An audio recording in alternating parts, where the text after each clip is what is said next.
Ndugu zangu Waislamu, nimefungua suratu Ahzab. Ndani yake kuna ujumbe mzito kwa wake wa viongozi. Ndani yake kuna ujumbe mzito kwa wake waloolewa na mashekh. Ndani yake kuna message nzito kwa wanawake waloolewa na asatidh na walimu. Kuna message ya istinbat ya wake za maimamu.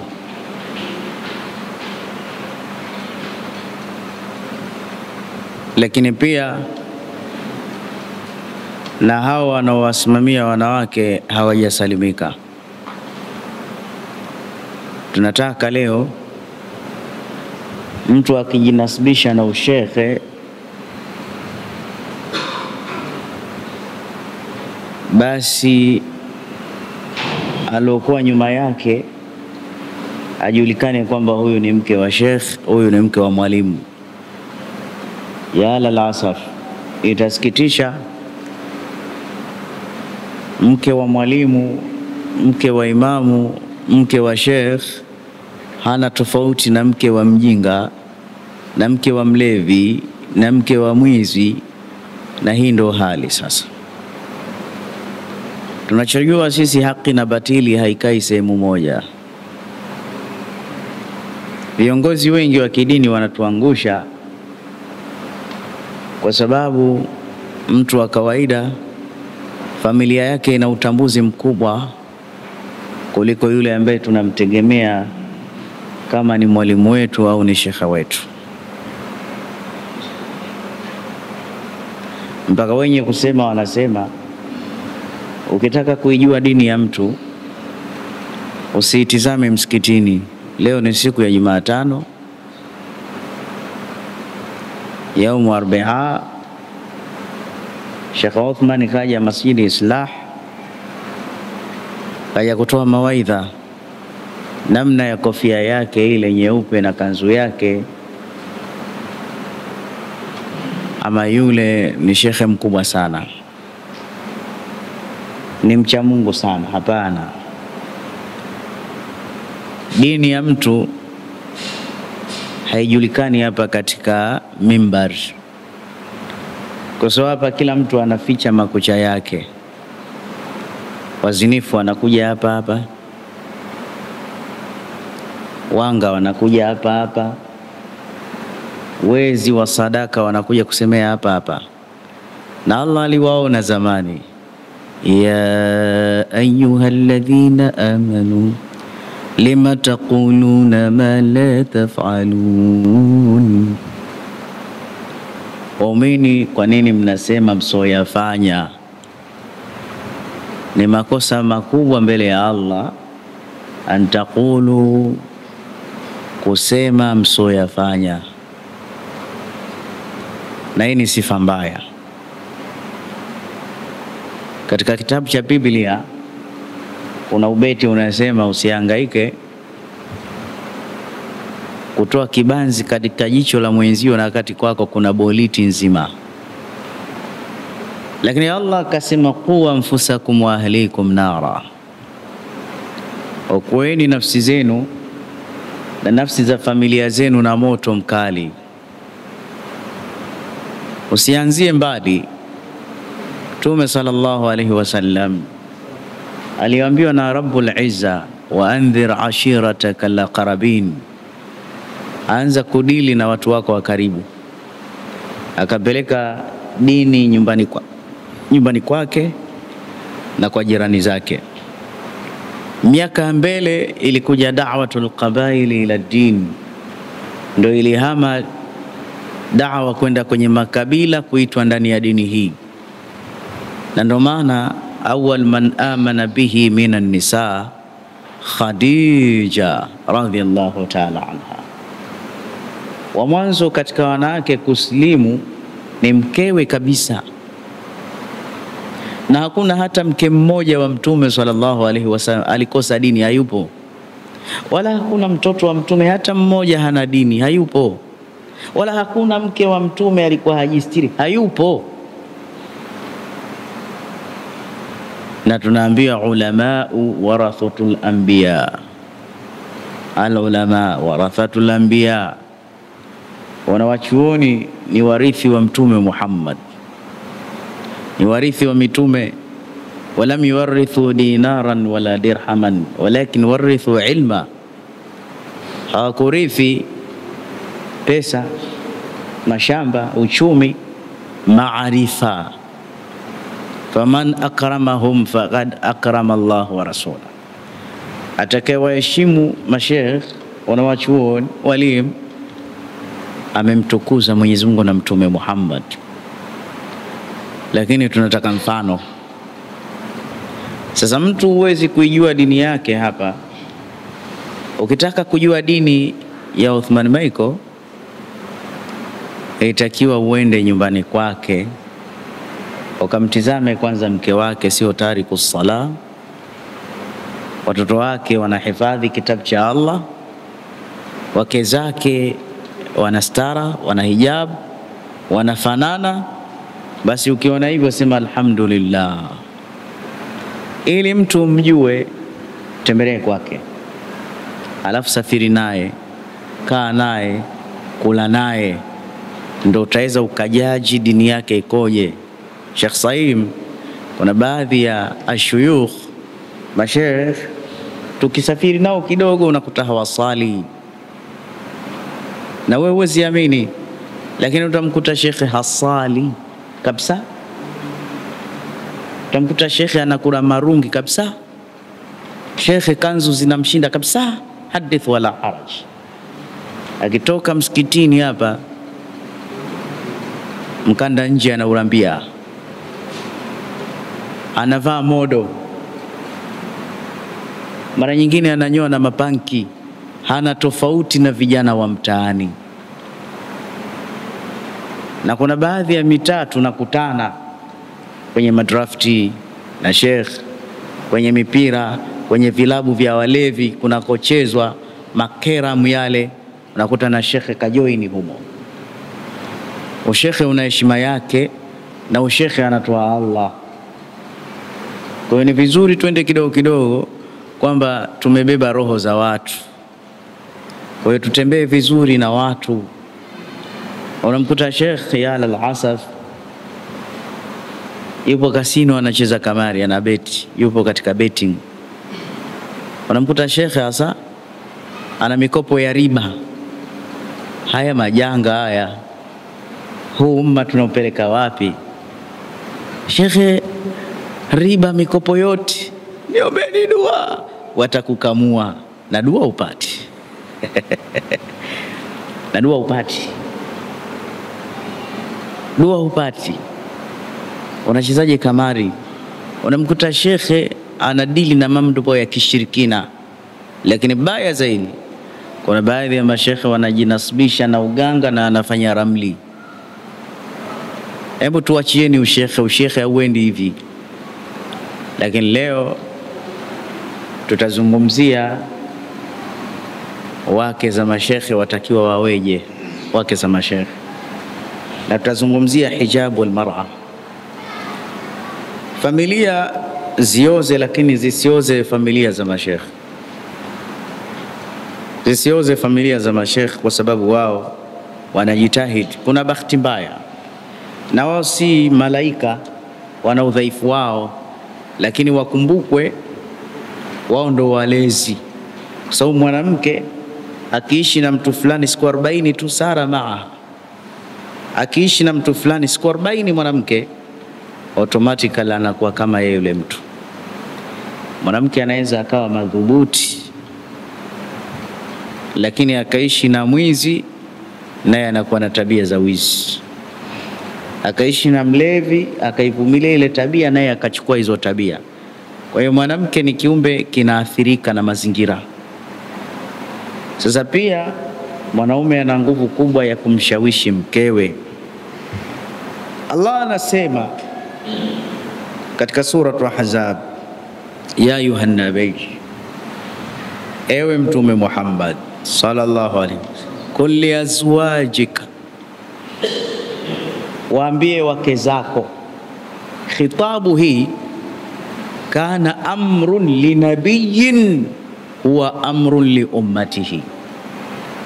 Wafasiri wa Qur'ani wanasema ikija amri kwa mtume Muhammad, basi hiyo ni amri kwa umati wake. Mfano, ya ayyuhal muzammil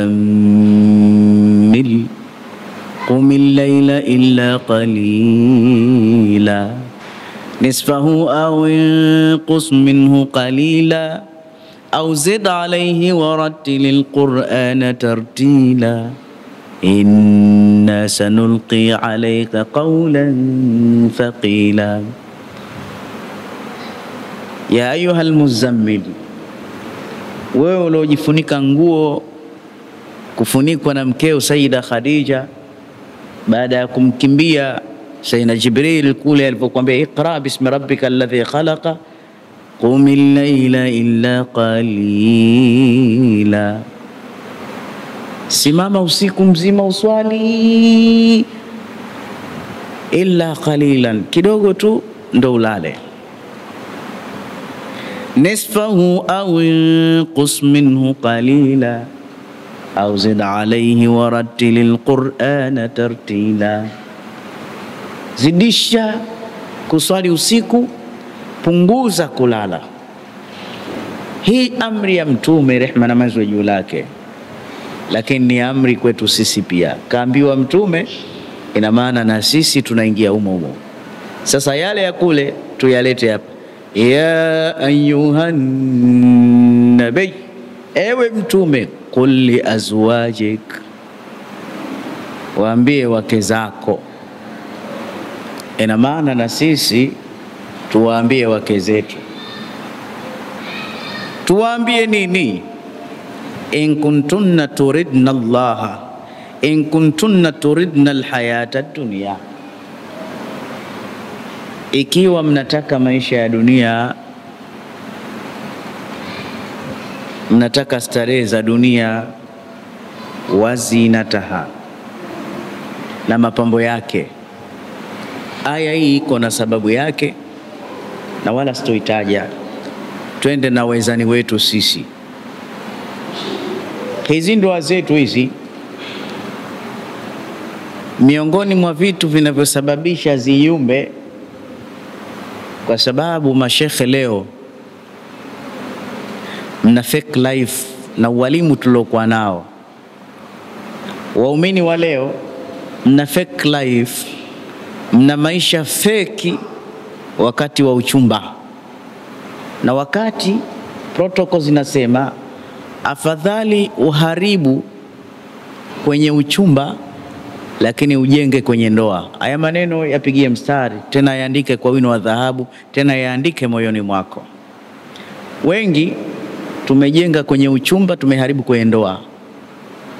Maana ukienda kumchumbia, umeambiwa sehemu fulani kuna mwanamke mrembo, wewe unataka mke, nipelekeni.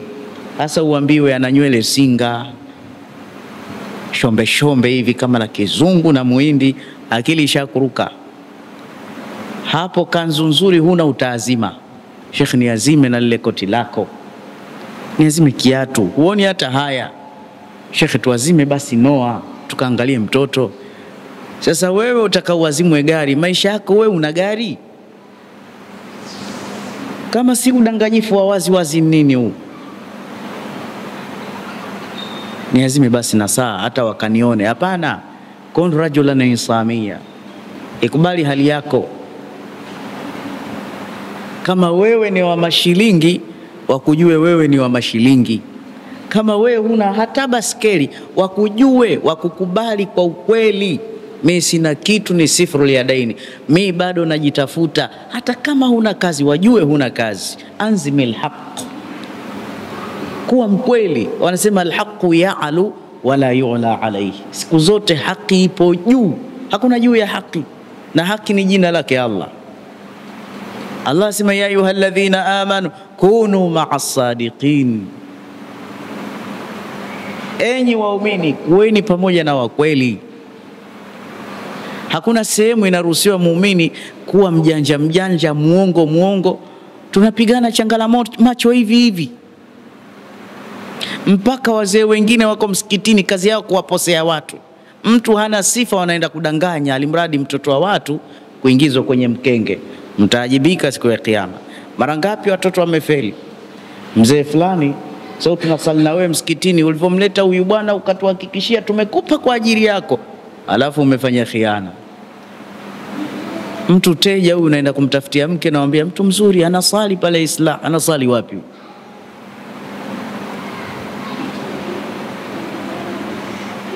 Kwa hiyo afadhali ujenge kwenye ndoa, uharibu kwenye uchumba.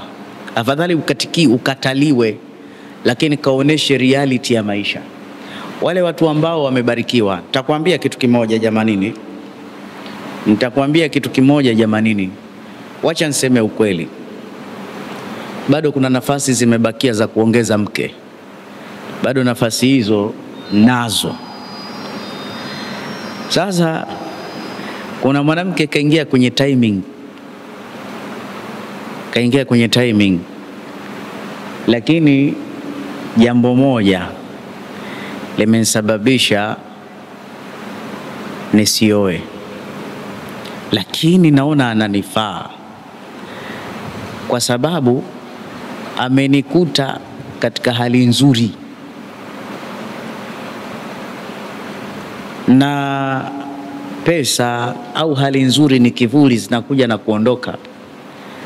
Mimi sikutaka anikute ofisini kwangu, au kama mfano nimekutana naye benki kudraw pesa, staki anikute sehemu kama zile. Mimi nitaka nijue kwanza sina kitu, tuharibu kwenye uchumba. Ule uchumba mgumu. Kwa hiyo wale wenye vitu Mungu alowabarikia pia hawataki kuonesha uhalisia wa maisha yao wakati wanatafuta wenza. So unaweza kumpata mwenza mwenye tamaa. Wewe usiokuwa nacho ndio unajifanya unazo. Unamtia mtoto wa watu mitamaa. Mwisho akija hamna mambo, ndoa hazisimami. Na pointi nzuri sana.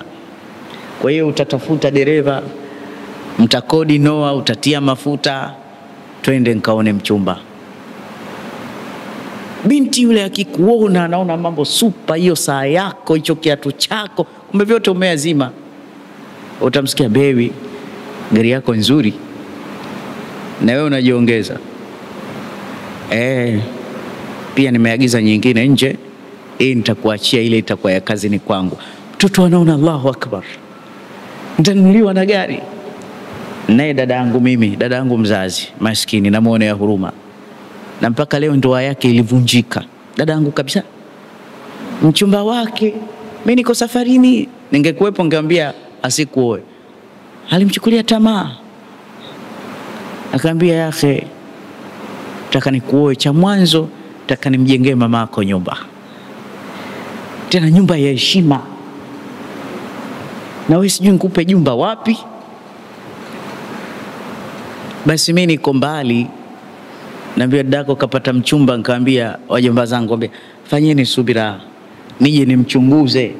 Wajomba sema mjomba, hizi kheri hazichelewi. Tena nataka kumjengea mamako nyumba. Nikaambia si tatizo, nimchunguze. We alivyomuoa make hawakuwa na subira, akaolewa. Baada ya kuolewa yule bwana kajaa madeni. Hana kitu. Na yote alopromise zero. Mwisho ndoa imekufa tu. Pesa uloniahidi sio, sijafuata kitu. Lakini sasa uongo umekuwa mwingi na wengi tuna tabia hizi. To fake life, tuongee ukweli. Sasa aya hii inasema, ewe nabii wake Allah, angalieni jamani maneno mazuri haya. Qul azwajika, waambie wake zako. Na wewe ustadhi, waambie wake zako, mwambie mpaka mchumba wako.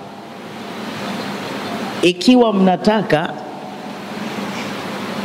maisha ya dunia mnataka maisha mazuri kabisa kujiachia duniani, Mwenyezi Mungu anamfundisha mtume, anamwambia wajibu hivi, fata'alaina umatti'kunna wasarrihkunna sarahan jamila.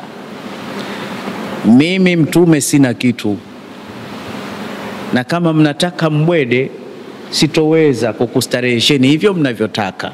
Aya zina maana nzuri, la sivyo ni kuacheni kwa wema kabisa, tuachane kwa wema. Maneno haya kwa upande wetu sisi, tunawaoa wenzetu wana jazba ya dunia na sisi tuna jazba ya akhera, ndio maana hatuelewani.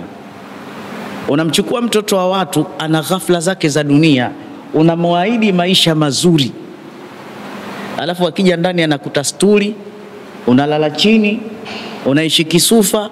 Hii ndoa inakuwa ina matatizo, mna fake life. Kuna jamaa yetu mmoja, japo ni marhumu, rafiki yangu, alitoa dude, maana hilo linaitwa dude mwanamke superstar. Unajua maneno yana habari kubwa sana.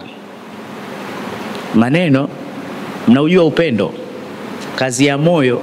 Moyo una kazi mbili, tamam, hauna zaidi ya hizo. Moyo kazi yake ya kwanza kupenda, kinyume chake kazi yake ya pili kuchukia. Na translator, tarjama, mkalimani wa moyo ni ulimi, lakini ulimi bado si mfasaha kuelezea hitajio la moyo. Kwa hiyo mtu akikwambia nakupenda, ameongea kidogo, kuna upendo mkubwa ameshindwa, mpaka mtu ambia yani hata siwezi jinsi ya kuelezea. Tumeelewana vizuri? Na mtu akikwambia kaka nakuchukia, huyo amemaanisha, na ulimi umeeleza kidogo, lakini ndani kuna chuki kubwa.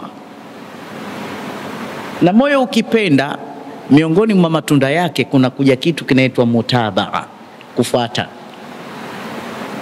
Sisi tunavaa kanzu, tunafuga ndevu kwa sababu tumempenda Mtume Muhammad. Kwa hiyo ndio maana tumefuata.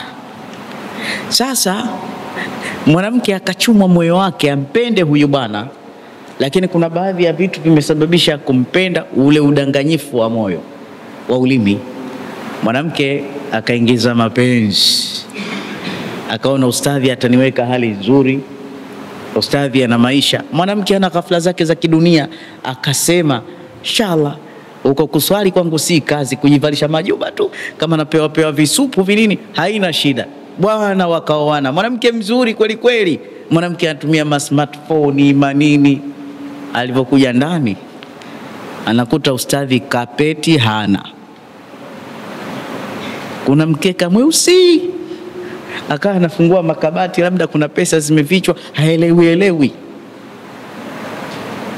Mwanamke akaanza ukorofi. Ustadhi ananisimulia, anasema yule mwanamke alikuwa mzuri, ananiumiza roho. Alikuwa akivua nguo, alafu anakatika, anacheza, anamwambia upati kitu, uli kitu, maskini we, hivi si vitu vya maskini. Na alikuwa na ubavu, acha amtandike shekhe. Shekhe alichezea kichapo kweli kweli. Akatuita tuje tukaamulie, tukaenda wawili tukaamulia, lakini mwenzetu mmoja akalegea, manake mwanamke mzuri kweli kweli. Anaanza kugeuka upande wa shekhe, ambia wewe una makosa, mtoto wa watu mzuri kweli kweli. Ambia wewe usaliti huo wewe usaliti huo. Sasa ikiwa wewe jazba yako ni akhera, ukienda pale nyosha maelezo, mimi nakuoa, nitakuwa kila mwezi naenda siku 3 fi sabilillah, kila mwaka naenda siku 40, mimi akhera na mimi. Alafu biashara zangu, maisha yangu mepesi, sina makubwa. Ukinikubali nikubali kama nilivyo, lakini inshallah sitoshindwa kukulisha. Tushirikiane mimi na wewe, tuitafute akhera. Na kuku, labda siku ya sikukuu nitakununulia, nitajitahidi, lakini kila siku uongo. Mweleze ukweli.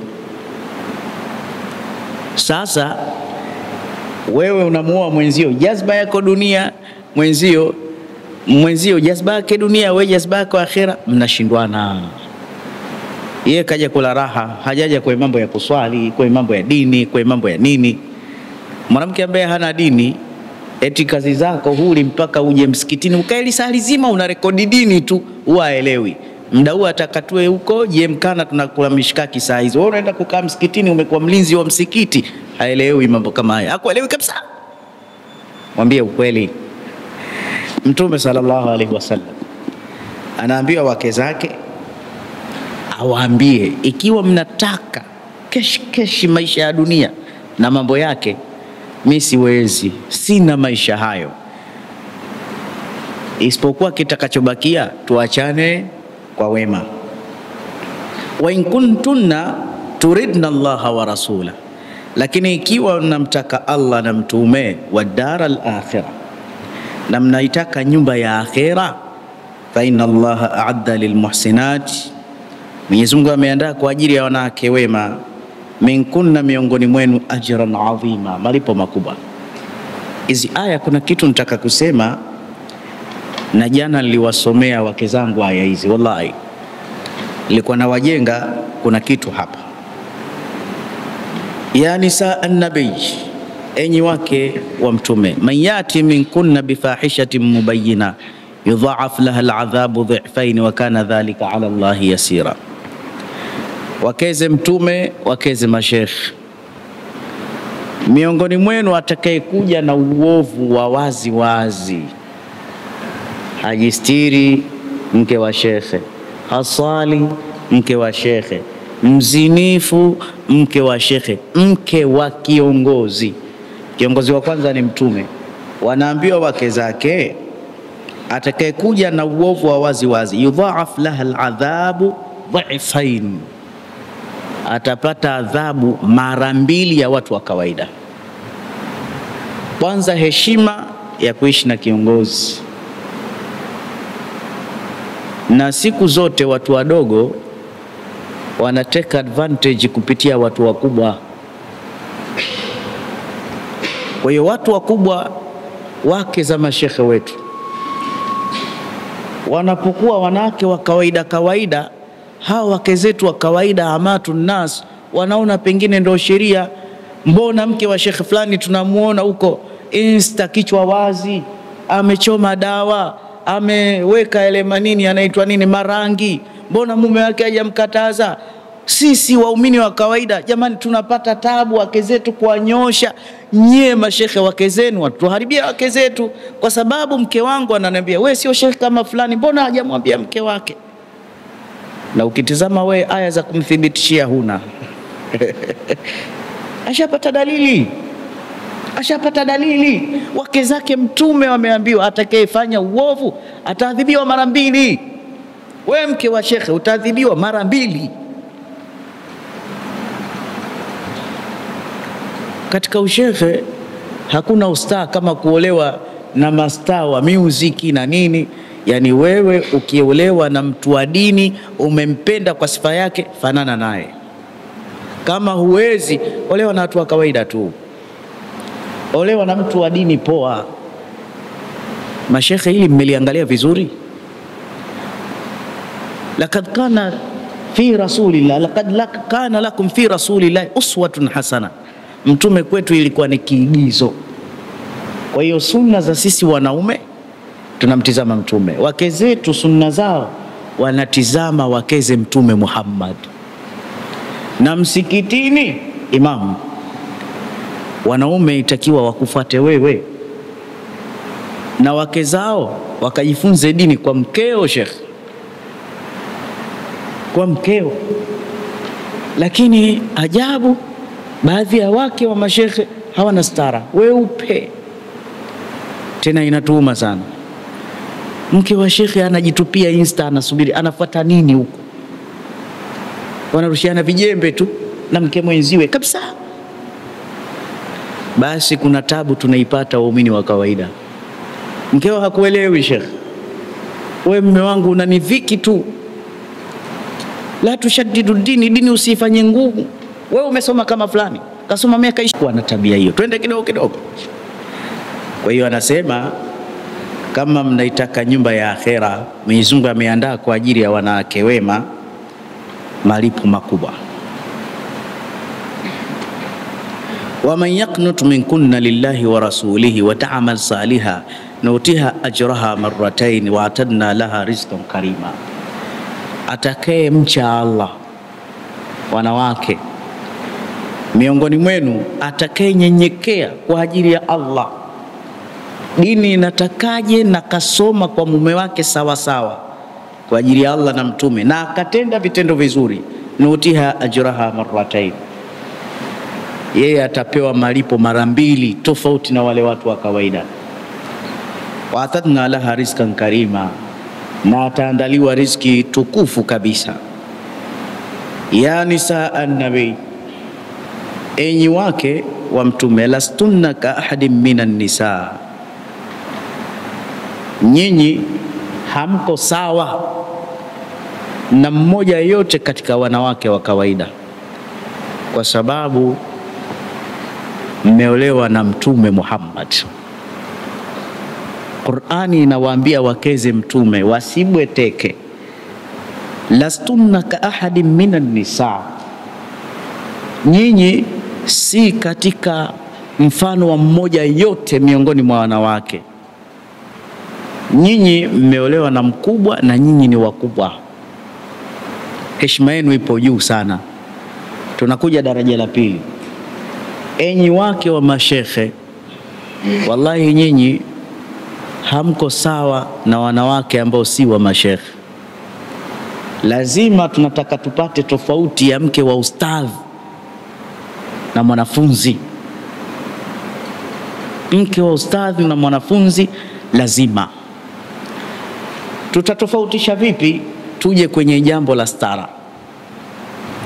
Tuje kwenye jambo la stara.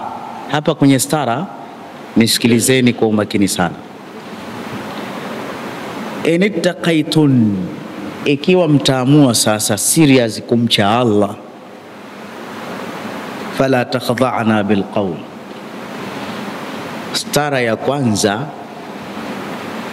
wanawake msizivunje sauti zenu. Jana mimi nyumbani niliwaambia wake zangu, mkiita watoto wenu hakikisheni asitokee mmoja yote humu sauti yake ikasikika. Na usiniambie mbona sijui radio fulani mwanamke anatangaza. Sauti ya mwanamke ni makosa. Hapa fala takhda'na bilqawl, mwanamke akiongea ile sauti yake hatakiwi kuivunja vunja, iwe ni salamu iwe ni kitu gani kwa mtu ajanibu. Baadhi wakatafsiri sasa kama ameongeleshwa aongeeje mwanamke. Sasa kabla sijaanza kufasiri hapa, twendeni kwenye mambo ya fiqh. Fungua kitabu cha Bulughul Marami, katika milango ya sala kule,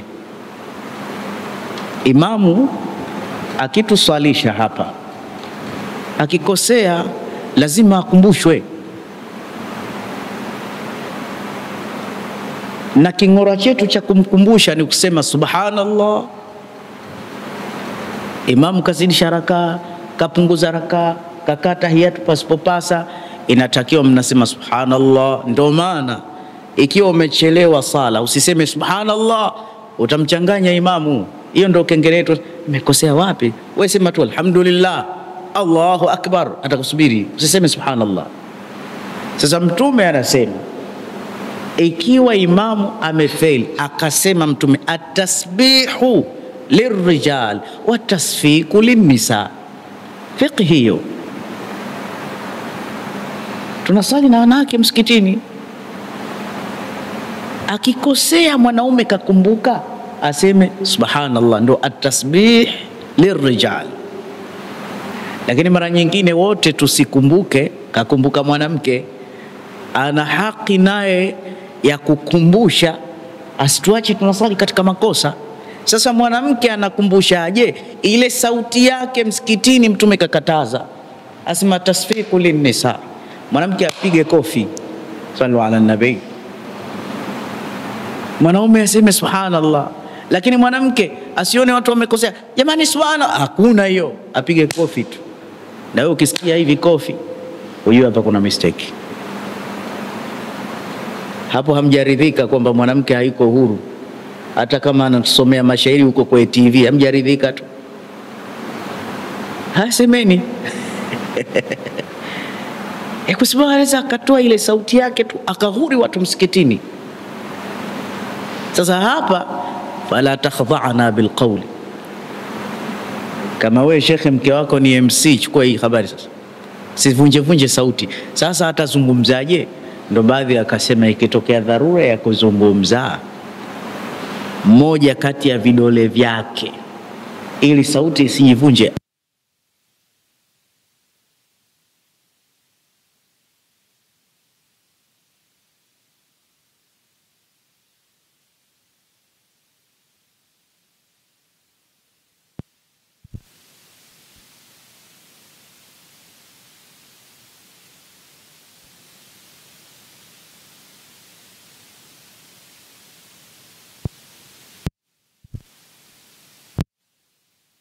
Mpika dadangu katika dawa akaiva, akawa na jadhba, wanawake wanafuata.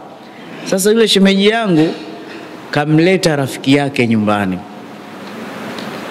Sasa walipofika pale, anamuita mke, mama fulani njoo basi tuna ageni. Akashangaa kwanza, kwa sababu dadangu alikuwa full dini. Ndio maana Qur'ani iko wazi, mchawi awe mchawi mwenzie, mlevi na mlevi mwenzie, mcha Mungu na mcha Mungu mwenzie. Shekhe, wewe ni mcha Mungu, wewe mwizi pandaendeka? Hapawezi kuendeka. Lakini wewe ukiwa mwizi, ukiwa mwezi mwenzio, mambo mazuri. Unaenda Kariakoo kuwaibia watu, ukifika kule ola hamna kitu, leo nitakula nini? Unakuja unaambia wife, leo mambo magumu, Mungu hajanibariki, sijapata mtu wa kumuibia. Maana na wezi wanaomba Mungu. Akamwambia usio na wasiwasi, nimepika mume wangu. Umepika? Naam, alhamdulillah nimepika. Umepata wapi? Nilivyoona naona upigi simu, urushi pesa. Nikaenda pale dukani kwa mgozi pale. Nilipofika pale gengeni nikamwambia, "Wewe Mangi, naomba hebu niangalizie zile nyanya chungu zile." Alipogeuka kule, akapo langu nikaokota nyanya maji nikaficha. Hebu na kule kile kisambu kaokota samaki nikaficha, kutizama kapu limejaa. Bwana nitakuja baadaye. Nikamuibia. Angalia mwizi. Bwana wewe hatari sana wewe. Anafly. Lakini uwe mwema, patalika hapo, patachimbika. Unanisha haramu mimi, lakini nashukuru. Nashukuru. Sasa dada yangu yule akaitwa rafiki wa mume wake, na yeye akaitwa pale, atambulisha, bwana huyu ndo mke wangu bwana. Yule bwana ambie, si utoe basi hicho kitambaa usoni. Ambie mke wake avue, ambie mume wangu nitavuaje bwana? Sasa yule dada yangu eti ni kesi, shemeji gani huyu? Anakuja eti nisuruhishe. Sasa yule dada yangu alipokuja, yule rafiki wa mume wake akachenji sauti, shemeji watoto hapa jambo, wazuri wote wazima. Yule bwana alikasirika kweli kweli. Unaletea mambo gani ya kijinga wewe? Unataka nionekane na mwanamke anajisauti la ovyo, na kati una sauti nzuri, mwanamke legeza. Ambia nitalegeza kwako. Haya kanifundisha kakaangu. Yule bwana kashindwa. Na hii ndio dini. Wallahi nipo makama ya Mtume Muhammad. Si kwamba najisifu, ila namsifu alofanya hivi. Namsifu alofanya hivi. Kwani mwingine mke wangu siku moja alivaa miwani, anatumia miwani na nikab, tunatoka tunaenda Ijumaa, hapo ndoa mpya.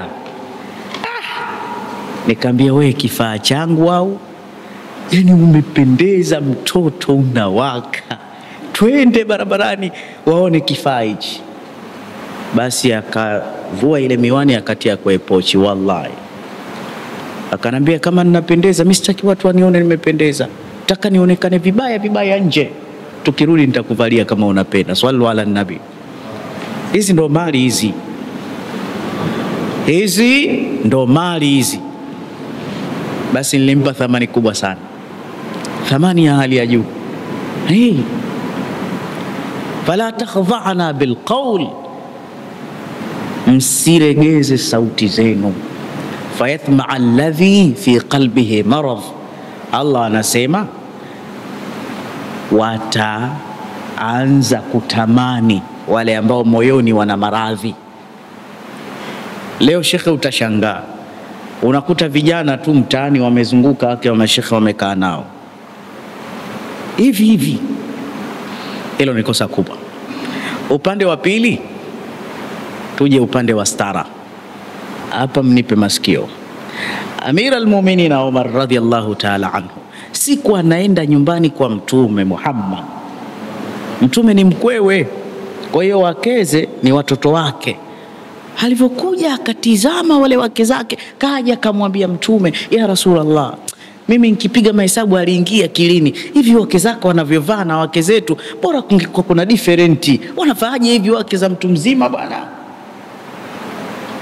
Allah kaliona, kashusha aya, ya ayuha nabii, ewe nabii, kulli azwajika, waambie wake zako, wa banatika, na mabinti zako, yudnina alaihinna min jalabibihinna, wajimiminie majilbabu yao, wavae majuba yasoonesha mwili. Amri ya hijabu ikaja. Tena hijabu ina sharti nyingi jamanini. Ukimwacha huyo Sheikh Saleh Farsi peke yake katika tafsiri nyingi zikizungumzia mambo ya nikabu zinasema mwanamke avae kabisa nikabu illa ainun wahida, aache jicho moja tu, yani hata ile nikabu ashushe pazia afu aache moja kwa ajili ya kuona njia. Wewe hapo yule mke wake anaonekana mpaka maungo ya mikono hivi, amevaa mkanda mpaka tumbo unaliona, afu ile mkanda una I love you hapa. Mke wa mwalimu unaona mpaka mistari ya nguo ya ndani. Hii si heshima. Tena hilo jicho moja lenyewe lisiwekwe vitu vya fitna, lisitindwe nyusi ambazo ni laana, lisiwekwe mawanja watu wakaliona. Hilo jicho moja. Sheikh Saleh Farsi ndo asema anaweza akachia uso na vitamba ngapi vya mikono, lakini tizama hata kwenye Jalalaini katika tafsiri, mwanamke stara lazima. Siku moja kuna mwanamke mmoja alinifuata, akanambiaje? Akanambia, Shekhe, kwani uso ni haramu kuacha wazi? Hata Sheikh Saleh Farsi kaeleza unaacha uso. Nikamwambia barabara, hatuwezi sisi kumkosoa shekhe mkubwa kama Sheikh Saleh Farsi kadhi, hatuwezi, hatuna elimu hizo. Lakini nikamuuliza mujarrad sual, we mume wako mpaka anakuja kukuoa alikupendea nini? Alikutizama wapi? Visigino? Ambia alitizama sura yangu. Nikamwambia basi hiyo sura itatizamwa na wengi, sasa ashakuona, ifiche au anaiona yeye tu basi khalas. Hilo swali la wazi. Tunawatamani wanawake waona sura, na hapo mtu ndo anakugrade mtu, mke wake mbovu, mke wake mzuri. Hizi fitna zote zisionekane, wafichwe stara. Sasa stara ya mwanamke akijistiri, hata zile nguo zake zile hasa, zile nguo zake ikiwezekana zisichanganywe zile rangi, kwa sababu ni fitna. Si lazima avae nyeusi, kama nyeupe basi juu mpaka chini, mpaka mwendo wake mwanamke. Kana fajat ihdahuma kana tamshi ala istihya. Mwanamke pia akitembea itakiwa atembee hatua ndogo ndogo, kwa sababu mwanamke anaruhusiwa kuvaa mabangiri ya dhahabu yapige kelele kama zile bangiri za Masai, lakini hana ruhusa ya kusikika na mwanaume asiokuwa wake. Kwa hiyo ni makosa kumuona mwanamke matiti amevimba kwa nguo alizozivaa, kumuona mke wa mwalimu amejipura vizuri, haifai. Ndio maana tunawalaumu wale watu. Leo nilialikwa mimi katika hadhara hii, niliambiwa kuna maulidi ya kina mama mkoani. Nikasema sasa shekhi, kama maulidi ya kina mama mimi wanialikia nini? Kwa sababu tushawahi kualikwa maulidi hizo, unakuta kina mama wamejipura kisawasawa. Haifai sisi kwenda sehemu hiyo, waachieni maulidi yao. Mnafuata nini nyinyi wa baba? Na kwa sababu wako wenyewe, waachie wajipure wanavyotaka. Mnaenda kutoa mawaidha, nyinyi wenyewe itakiwa mpewe mawaidha kwanza. Naenda kuona wake za watu, mawaidha gani hayo? Lakini yule bwana akaniambia ina nidhamu, wala haifanyiki hotelini, holini iko nje. Iko nje. Kwa hiyo kipindi cha nasaha ni watu wanastiri stara zao. Sa Allah anasema fala takhdha'na bilqawl fayathma'a alladhi fi qalbihi marad wa qulna qawlan ma'rufa. Msivunje sauti, kazeni sauti. Lakini pia ili asitamani yule ambaye katika kifua chake kuna maradhi, na kuna watu wana matamanio makali, na mseme maneno yaliokuwa mazuri. Waqarna fi buyutikunna, tena mkae katika majumba yenu. Wala tabarrajna tabarrujal jahiliyatil ula, msijishaue. Tafsiri ya Sheikh Saleh Farsi, kama walivyokuwa kijishaua watu wa zamani, zama za kijahili. Kwa maana nyingine, msijipambe, sawa, kama walivyokuwa kijipamba wanawake wa kijahilia zamani. Muvae nguo za sheria. Wa aqimna as-sala, msimamishe sala. Wa atina az-zakah, na mtoe zaka. Wa ati'na Allah wa rasula, mumtii Allah na mtume. Inma yuridu Allah, si vinginevyo Allah anachotaka, liudhihiba ankum rijsa ahlal bait, akusafisheni tu nyumba ya mtume. Yutahirukum tathira, akupeni tahara. Lakini wadhkurna ma yutla fi buyutikunna min ayati Allahi wal hikma inna Allaha kana latifan khabira. Kwa hiyo sala tunalotaka kuzungumza, walimu wa dini jitahidini sana. Tunajua wengi wanawake wanatushinda, lakini na sisi ni sosi, tunajisahau. Alafu sisi hawa tusipokumbushana, wanasema ukimpata mtu anakuambia ukweli, Sheikh Saimu, usimchukie, mpende, kwa sababu anayekuambia ukweli amekusaidia. Mimi hapa Uthman Michael, ukinirembea na maneno, unanipuliza, unanisifu, alafu na makosa, wewe unipendi, niambie, I tell you the truth. Nakwambia ukweli. Juzi tulikuwa na Sheikh Almas, akahoji, kwa nini Sheikh hizi Ijumaa tunakimbizana? Mwingine akaingiza maneno, Ijumaa iko hivi.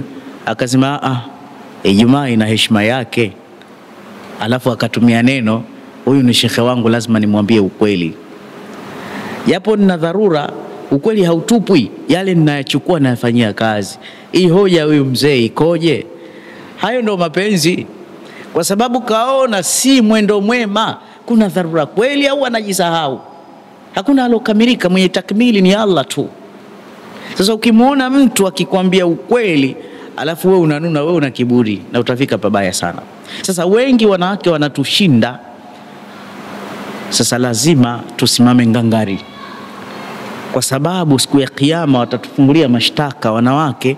Dini ya mwanamke inategemea mikono salama ya mwanaume. Muoneshe dini, na usione kwamba jambo la stara ni jambo dogo. Wallahi ni jambo kubwa sana kwa Allah.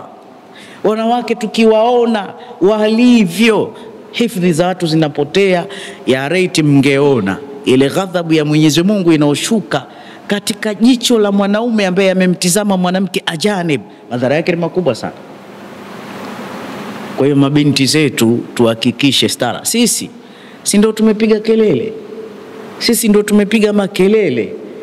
Serikali iwape watoto wetu wa kike hijabu, wavae soksi. Tumepiga kelele kweli, tumekubalika. Tumekubalika. Hivi sasa vitoto vya Kiislamu vya kike vinavaa umbrella, huvioni hata matiti, mashaallah.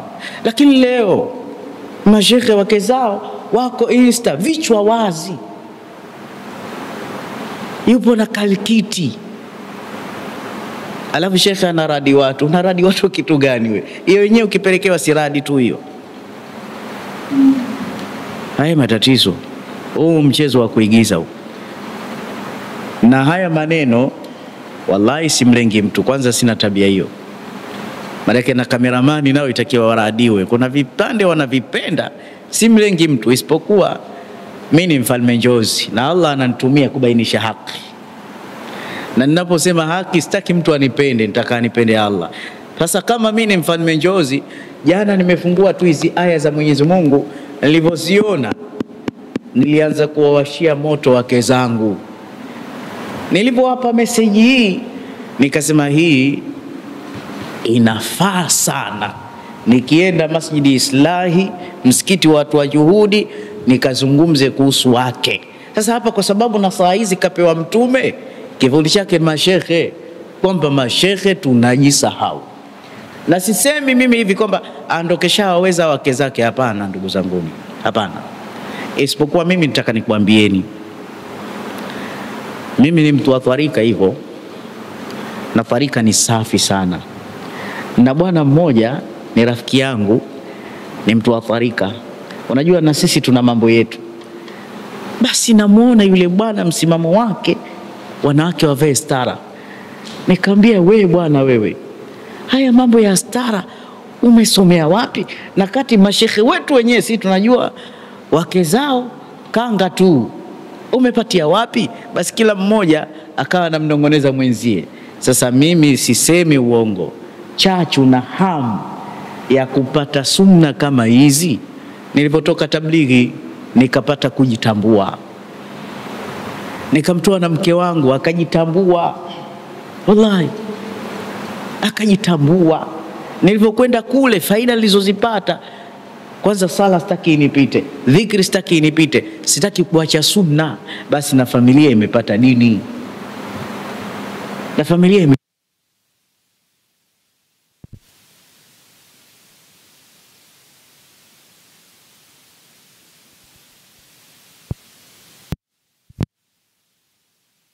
hawa bwana wanatushinda kwenye stara ya wanawake.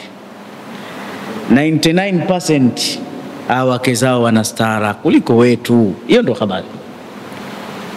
Aya ni ngumu sana. Shekhe wa kisuna ukamkuta mke wake anaenda na kanga sokoni, hiyo never. Huyo sio mtu wa sunna.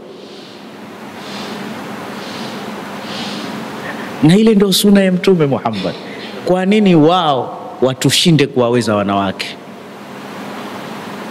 Tumefahamiana vizuri? Lakini mimi nina bahati mbaya, nikiongeaga ukweli sana na radiwa. Radiwa. Naam. Lakini sasa nitaka kusema kitu cha msingi, stara jamanini. Jana nilikuwa nakumbusha wake zangu jambo moja muhimu, wale ambao nilibahatika kwenda nao fi sabilillah. Tukiwa kule tumetoka Jamati Masturat, basi unakuta tunazungumza nao nyuma ya pazia. Yani wao wanaekewa pazia, wapo huko hatuwaoni. Na usuli wa wanawake ni mkubwa. Ukienda kuzungumza wanawake, mazungumzo yao yana pointi 5. Pointi ya kwanza kabisa unaambiwa usizungumze mambo ya kuchekesha ukiongea na wanawake, kusudi wasije wakacheka sauti zao tukazisikia mtihani. Angalia dini kubwa hii jamanini. Pili, usiongee mazungumzo makali wakalia mpaka zile sauti zikasikika. Tatu, usiongee mazungumzo ya fitna ukaonekana wewe ni shekhe sana, manake wale hawataki kujulikana nani leo kazungumza. Hawataki kuonekana shekhe fulani leo ndo kaja kuzungumza, watafitinika wale, haitakiwi. Wajue tu kuna shekhe kaongea na hata wamjui ni shekhe gani. Hiyo ndo dini hiyo. Halafu wao wenyewe sasa tunawaambia, jamani sogeeni karibu kwa mazungumzo. Tuko nyuma ya pazia. Mkiwa tayari mtapiga kofi au mtagonga mlango. basi utasikia bwana wako tayari. Hakuna kusema tuko tayari, dini kubwa. Na unakuta na kuthibitishia waliotengeneza taratibu hizo au wao waliokuwa kundini, unakuta hakuna hata mmoja alomaliza msahafu. Lakini hayo ndio maisha ya Mtume Muhammad. Dini sio kusema kutekeleza, hii ndio dini. Hii ndio dini. Dini majumbani. Kwa hiyo stara ni kitu muhimu kuliko maelezo. Wanawake wavae stara. Sasa sisi waumini wa kawaida tukianza kuwalingania wake zetu kujivalisha, usema huo uanswari wako usiniletee, mbona mke wa shekhe fulani yuko sawa tu. Na mara nyingine mke wa Sheikh Simon, nitakwambia kitu utacheka wewe. Kuna imamu wa maimamu shekhe. Mama yangu mzazi alinichekesha kweli kweli. Walienda wakasali naye mke wa imamu shekhe wa mkubwa kabisa. Walivyokuwa wanasali tahiyatu, akatoa shahada at-tashahhud, yani ile shahada akatoa kidole hichi, ashhadu an la ilaha illa Allah, ashhadu anna Muhammad. Mke wa shekhe huyo hajui dini. Kwa hili hatuwapi udhuru mashekhe, kwa sababu ndo walimu wetu. Hatuwapi udhuru kwa sababu kazi wanaoifanya mashekhe ni kubwa. Wamesomesha watu misikitini. Ukiona watu wanaadhini, kazi ya mashekhe ni kubwa kweli kweli. Kwa nini nyumbani isiwe? Na nyumbani tunataka mfano. Na leo ukifanya bahthi baadhi ya sehemu, unakuta watoto wa mashekhe wanavuta bange, wanakaba.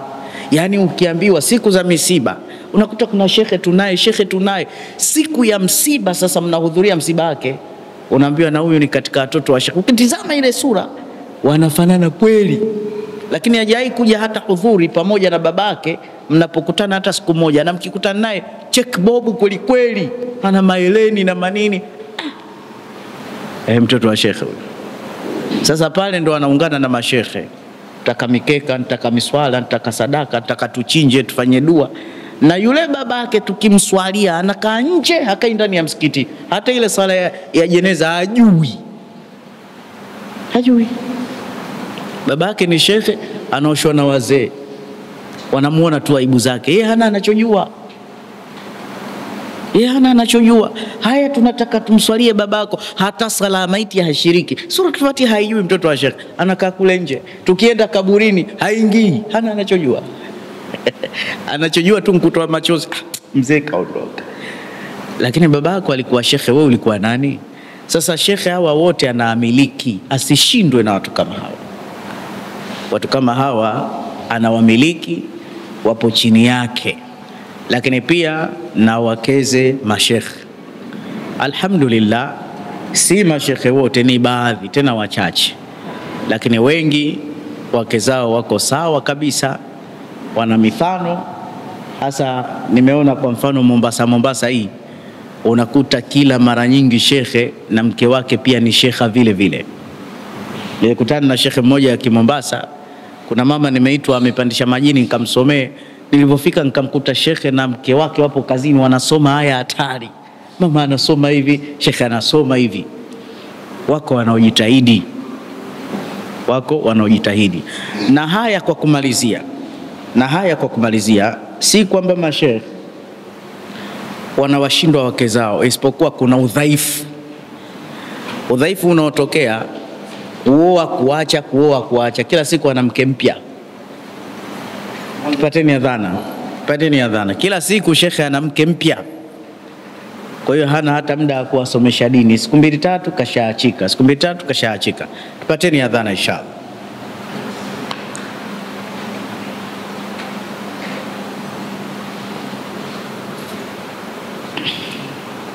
Allahu Akbar, Allahu Akbar. Allahu Akbar.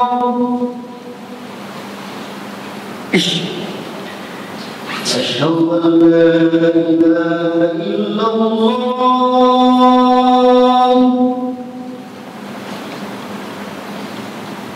Ashhadu an la ilaha illallah.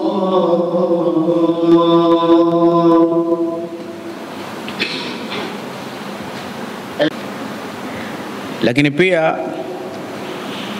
ni muhimu tuwaharakishe wake zetu katika masala ya da'wa, kuwatoa makundini pia wakakaa sawa. Lakini pia tuwaombee Mungu sana, tumuombe Mwenyezi Mungu Subhanahu wa Ta'ala, kwa sababu wacha mashekhe wako baadhi ya manabii pia wake zao walikataa zile dini kabisa. Daraballahu mathalan lilladhina amanu na lilladhina kafaru, zote hizo zinaonesha mraata Nuhin wa mraata Lut kanata tahta abdaini salihaini fakhanatahuma falam yughniya anhuma min Allah. Hivyo mwisho qila dukhulan nara ma'a dakhilin, wake za mitume walias wakaenda motoni.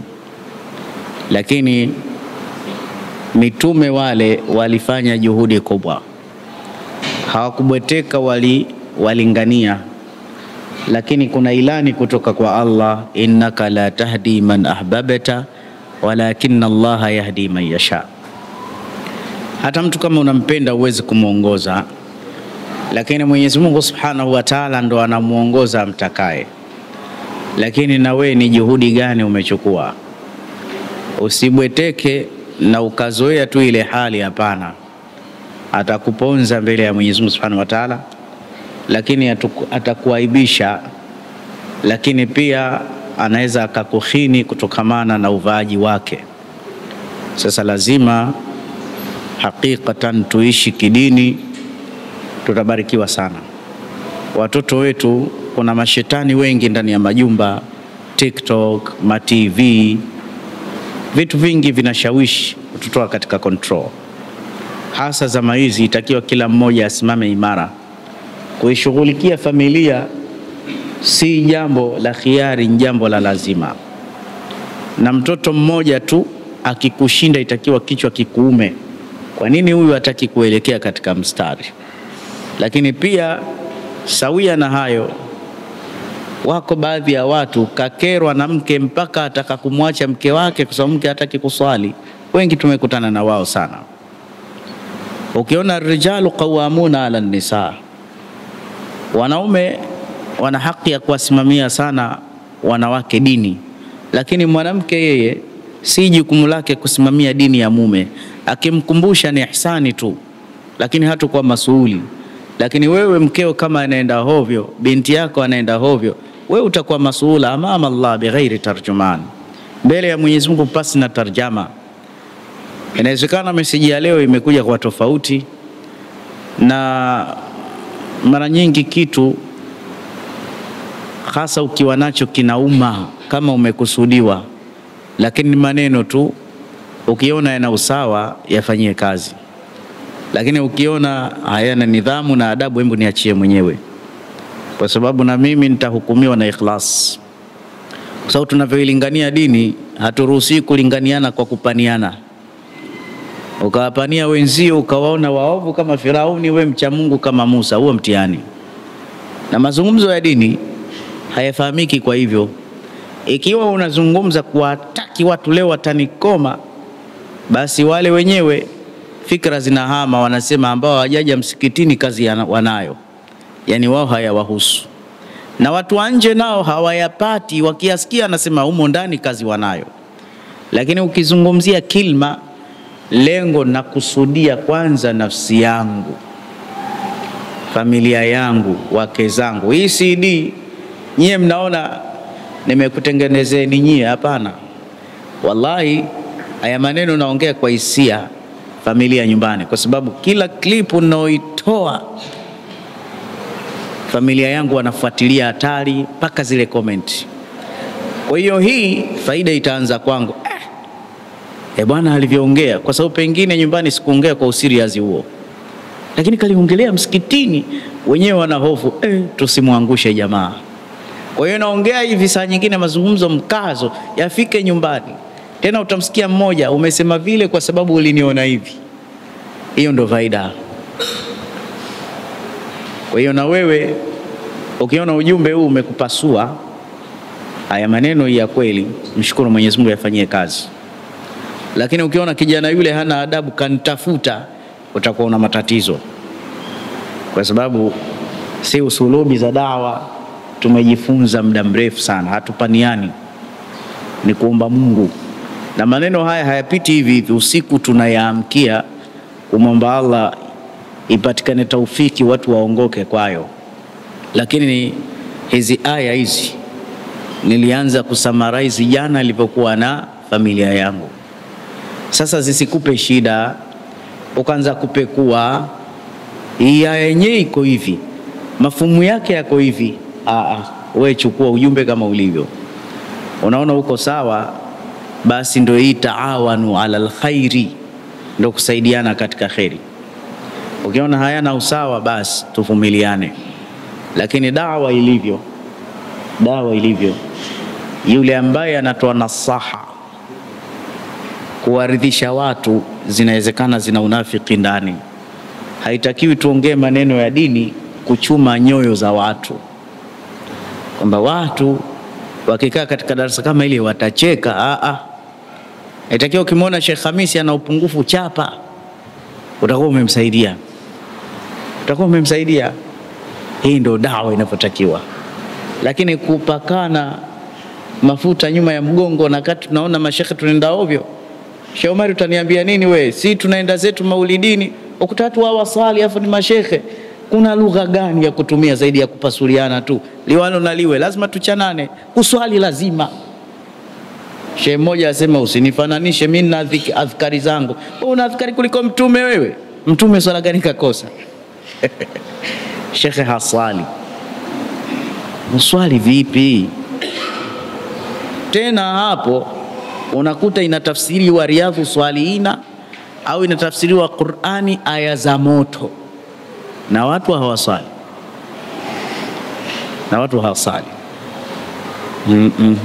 Makosa. Hapo tunaongezea walimu wa madrasa ndo kabisa,